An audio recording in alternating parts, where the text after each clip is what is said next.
हाणे रुख कंदासीं नवाब शाह जो। नवाब शाह जे स्कूल में शाइर मशरिक़ अलामा इक़बाल डे मल्हायो वियो। स्कूली ॿारनि टेबलोस, तक़रीरूं ऐं शाइरी पढ़ी ख़ूब दाद वसूल कयो। रिपोर्ट करे रहियो आहे इम्तियाज़ कीरियो।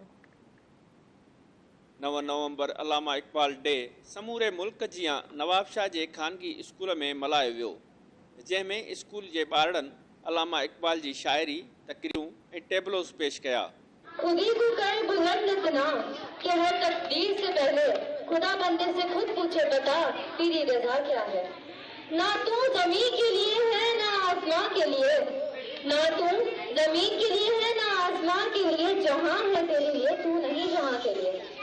ये एक सजदा, एक सजदा जिसे तू गया समझता है, हजार सजदे से देता है ये आदमी को निजात। स्कूल जे ॿारनि अलामा इक़बाल जी ज़िंदगीअ ते रोशनी विधी। स्कूली ॿारनि धरती टीवी सां ॻाल्हाईंदे पंहिंजा वीचार कुछ हिन रीति वंडिया। और आज हमारे स्कूल में अलामा इक़बाल डे था, उनकी बर्थडे थी और हम आज वही सेलिब्रेट कर रहे हैं। आज इसमें टैबलोज हुए थे, स्पीच, पोइट्री। जेको असांजो इवेंट हो 9 नवंबर जो इक़बाल डे जो असांजो इवेंट हो, जेको असां ॾाढो ख़ुशी सां मल्हायो ऐं ॾाढो सुठे तरीक़े सां मल्हायो। डांसिंग भी थी, क्वेश्चनिंग भी थी, पोइट्री भी थी, स्पीचिस भी थियूं। अॼु अलामा इक़बाल जो ॾींहुं हू पैदा थिया हिन ॾींहुं। इन लाइ हर स्कूल में जीअं थींदो आहे, हिन दफ़ा बि थियो आहे असांजे स्कूल में, हर साल थींदो आहे। ऐं असां ही एवरो स्कूल सिस्टम आहे ऐं मुंहिंजो नालो बतूल मेमन आहे, मां मैट्रिक क्लास में आहियां।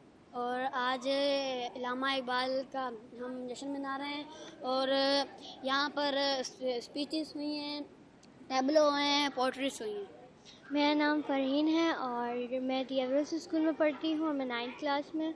और आज हमारे स्कूल में इवेंट हुआ था अलामा इक़बाल के बारे में, और अलामा इक़बाल की आज सालगिरह है जिसका हमने इवेंट बनाया है। और आज हमने यहाँ पर स्पीचेस एंड टैबलोस एंड पोइट्रीज वगैरह किए थे। आज अलामा इक़बाल डे हुआ। अच्छा, आपने क्या परफॉर्म किया? टैबलो और पोइट्री।